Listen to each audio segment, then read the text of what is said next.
In Veneto sono 1.300 i medici che mancano per uscire dall'emergenza e l'ULSS 6 Euganea, nel Padovano, ha messo in pratica numerose misure per garantire la qualità dei servizi, nonostante la carenza di organico e le ferie imminenti che rischiano di mandare al collasso i 5 ospedali gestiti dall'ULSS 6. L'azienda Zero, ad esempio, sta lanciando concorsi aperti anche agli specializzandi.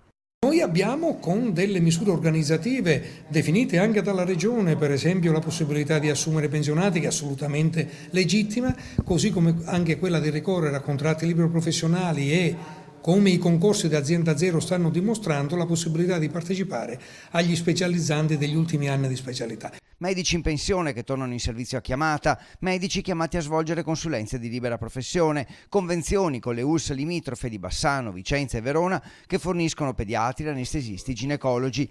L'ULSS Euganea, nonostante i ricorsi presentati da qualcuno, ribadisce che il richiamo in servizio dei pensionati è perfettamente legittimo e consentito fin dai tempi della circolare Madia del 2014. Al momento sono 8, 3 anestesisti a Cittadella e Schiavonia, 2 pediatri a Schiavonia, 2 ortopedici al CTO di Campo San Piero, un ginecologo a Piove di Sacco. Queste sono tutte misure ovviamente straordinarie, in attesa che misure strutturali, tipo l'aumento dei posti in scuole specialità, possa produrre i suoi effetti tra qualche anno. Tutto al fine di garantire i livelli essenziali di assistenza che in Veneto stiamo continuando a erogare. E mentre si rimette ordine anche ai contratti part-time, che sono il 17% del totale, 1.100 su 6.400, e che vanno verificati e concessi a chi ne ha diritto, la Regione fissa i tempi per la riorganizzazione dell'ospedale Sant'Antonio di Padova.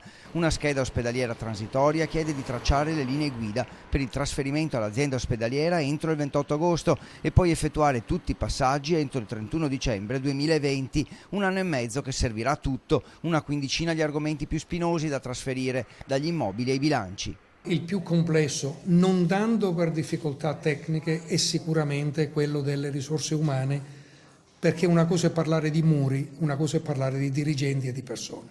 Quello è un argomento che va trattato con molta attenzione, con il consenso e con la condivisione di tutti, in maniera che questo passaggio avvenga senza alcun trauma per nessuno. Infine lunedì verrà finalmente nominato il nuovo primario di pediatria dell'ospedale di Campo San Piero, mentre a Piove di Sacco dal 1 luglio verrà tolto il ginecologo di guardia alla notte. Il punto nascita invece è già stato sospeso da un pezzo.